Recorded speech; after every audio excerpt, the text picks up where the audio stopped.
मी ना डोंबिवलीच आहे आणि आमची डोंबिवली एकदम एकदम भारी म्हणजे खूप भारी भारी माणसं इथून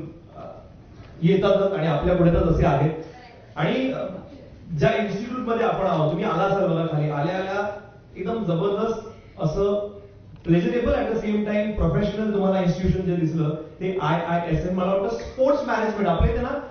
खेळाला आपण सुरुवातीला फक्त काही विशिष्ट पद्धतीनेच बघितलं जायचं किंवा त्याच्यात करिअर वगैरे करता येईल हा काही मला वाटतं विषय नसायचा पण त्याला करिअर कसं करता येईल स्पोर्ट्स मॅनेजमेंट मधून म्हणजे sports is a different thing आणि sports management is a different thing altogether आणि ते कशा पद्धतीने समजून त्याचं करिअर कसं करता येईल मला वाटतं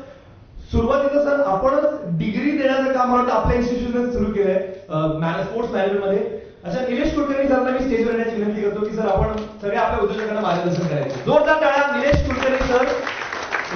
Indian former Indian cricketer also आपण सगळ्यांना ओळखत असाल मला वाटतं ओळखीची गरज नाही सर प्लीज मार्गदर्शन करा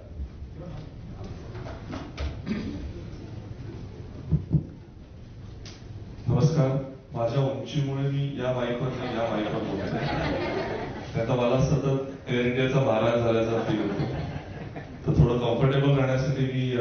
सुरुवात अशी करतो फर्स्ट ऑफ ऑल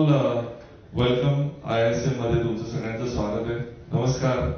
राजेशजी पण आले आणि त्या निमित्ताने राजेशजी IISM ला आले टायमिंग पण परफेक्ट आहे सो अर्थसंकेत हे तुमचा जो फोरम आहे त्याबद्दल भागवजी तुमचं खूप खूप कौतुक आता जे तुम्ही AI चा विषय काढला थँकफुली आणि फॉर्च्युनेटली स्पोर्ट्सला AI चा इम्पॅक्ट सगळ्यात कमी होणार आहे त्यामुळे आम्ही शांत झोपू शकतोय आम्हाला कम्फर्टेबल आहे कारण कसं आहे न्यूट्रिशनिस्टचा रिप्लेसमेंट AI नाही करू शकत किंवा बायोमेकॅनिक्सचा रिप्लेसमेंट AI करू शकत नाही स्ट्रेंथ अँड कंडिशनिंग कोचचा रिप्लेसमेंट AI करू शकत नाही त्यामुळे अजूनही आम्ही थोडे कम्फर्टेबली झोपू शकतोय आमच्याकडच्या नोकऱ्या उलट कमी नाही होणार आहेत वाढणार आहेत म्हणजे आम्ही ज्या प्रकारे आत्ताचा एक रिपोर्ट पब्लिश केला आणि आमची अकॅडमिक टीम खूप काम करते याच्यात ज्याच्यावर आम्ही Khelo India national games IPL world cups FIFA world cup यांच्यावर जी मुलं काम करतात त्याच्या माध्यमातून आम्ही रिपोर्ट पब्लिश केला आणि पुढच्या 10 वर्षात देशात जर का इन्क्रिमेंटल व्हॅल्यू जॉबची कुठे असणार आहे तर ती स्पोर्ट्सच्या ओव्हरऑल इंडस्ट्रीमध्ये असणार आहे त्याच्यामुळे आम्हाला अजूनही थोडासे आशा आहे की AI चा फायदा होणार आहे आम्हाला जॉब क्रिएशन मध्ये तो मोठा ऍडव्हान्टेज आहे but coming to this forum I think it's a wonderful forum तुम्ही सर्वजण जी मेहनत करताय मला डिफरन्शिएट करायला आवडत नाही की आपण म्हणतो आपण मराठी लोक कुठेतरी कमी पडतो किंवा आपण काही करू शकत नाही किंवा आपल्याला तेवढे संध्या उपलब्ध होत नाहीत असं काही नसतं जिकडे इच्छा असते तिकडे मार्ग नक्की निघतो आणि ह्या सर्व लोकांच्या माध्यमातून हे एस्टॅब्लिश होते की ह्यांच्या सगळ्यांकडे इच्छा होती आणि म्हणून त्यांना मार्ग मिळाला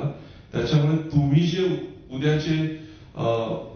मोठे उद्योजक होणार आहात तुमच्याकडे इच्छा आहे म्हणून तुम्ही आज इकडे आहात तुम्हाला मार्ग त्यातनं नक्की मिळेल आणि लागणारा फायनान्स लागणाऱ्या संध्या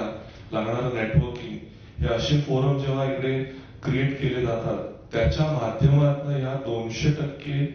ऑपॉर्च्युनिटीज मिळतात त्यातनं नक्कीच नेटवर्क वाढून बिझनेस एक्सपॅन्शनचे प्लॅन बनवू शकतात आणि हे तुम्ही पक्क लक्षात ठेवा नेटवर्क आणि कनेक्शन्स याच्यातनच बिझनेसेस मल्टीफोल्ड वाढतात आज आम्ही जेव्हा IISM सुरू केलं एक छोटीशी स्टोरी सांगतो मी तुम्हाला रिलेट करेल की माझा शिक्षण क्षेत्राशी काही संबंध नाही मी गपचूप क्रिकेट खेळत होतो आणि तेव्हा विचार करत होतो की क्रिकेट खेळल्यानंतर काय करायचं मी ऍक्सिडेंटल एज्युकेशनिस्ट आहे कारण मी जेव्हा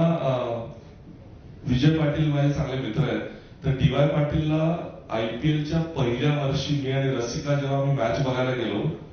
तेव्हा ना 150 पेक्षा जास्त गोरे लोक तिकडे काम करताना दिसले आणि रसिका माझी बायको इव्हेंट बॅकग्राऊंडची असल्यामुळे तिला प्रश्न विचारला म्हटलं का ग हे काहीतरी वेगळं वाटतंय 2008 ची गोष्ट म्हणजे काहीतरी वेगळं वाटतंय की आपल्याकडे त्यावेळेस जवळजवळ 1.2 बिलियन पॉप्युलेशन होतं आणि त्यातनं आपण 200-500 क्वालिटी वर्कफोर्स उभी करू शकत नाही का and the answer was no कारण जगभरात जर का बघितलं, बिझनेस ऑफ स्पोर्ट आणि सायन्स ऑफ स्पोर्ट जर का एस्टॅब्लिश झालंय ना, that is because of sports annual properties. म्हणजे दरवर्षी लीग होणं, त्याच्यामुळे ती अख्खी इकोसिस्टम एस्टॅब्लिश होते. इन फॉर्म ऑफ IPL इंडियात ती पहिली संधी आली आणि तेव्हा आम्ही ठरवलं की या मार्गाने आपण पुढे जाऊन स्पोर्ट्स एज्युकेशन इंडियात एस्टॅब्लिश करायचं. तर फनी स्टोरी अशी आहे की माझे सगळे क्रिकेटर्स मित्र त्यावेळेस, मी नावं नाही घेणार आणि रेकॉर्ड पण करताय, तुलाच कोणतरी मला नंतर फोन करतील, तर त्यांचे सगळ्यांचे फोन आले आणि तू वेडा झालायस, कशाला करतोयस, एक तर तू IPL नाही खेळलायस, त्यामुळे तू भरपूर पैसे नाही कमवलेस आणि कमवलेले पैसे ह्याच्यात घालतोयस, पुढे याचं भविष्य काय आहे काहीच माहित नाही. तर मी म्हटलं अरे आता असं जेव्हा कोणी बोलतं आणि आपल्याकडे आपले हितचिंतक असतात, आपण म्हणतो ना की खाली आणणारे हितचिंतक असतात, तर मी म्हटलं नाही, पण मला या कॉन्सेप्ट मध्ये खूप ताकद वाटते, माझा बिलीफ आहे माझा आणि रसिकाचा की याच्यावर आमचा खूप विश्वास आहे की हे फ्युचर आहे. आणि हिंदी पिक्चरची सारखी स्टोरी आहे. कट टू 7 वर्षानंतर तेच सगळे मला भेटले, म्हणाले हा आयडिया होती यार तुझी, वाटलं नव्हतं तेव्हा एवढं करू शकशील. सो तुमच्या सर्वांना हा एक छोटासा संदेश आहे की तुम्हाला खाली खेचणारे तेच लोक एक सायकल पूर्ण होऊ दे, तेच म्हणतील की काय आयडिया होती तुमची, त्यावेळेस आम्ही विचार नव्हता केला, पण आज तुम्ही त्यातनं काहीतरी घडवू शकला,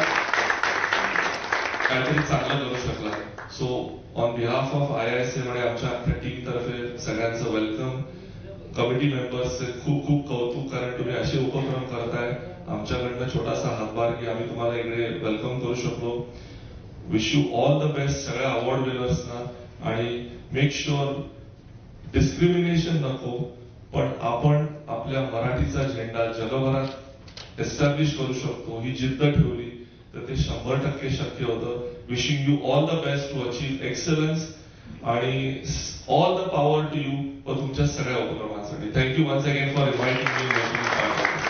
आणि डोंबिवलीकर म्हणून हे बोलतो. थँक्यू. मना मनातील ब्रँड, घरा घरातील ब्रँड, महाब्रँड, महाब्रँड, महाब्रँड.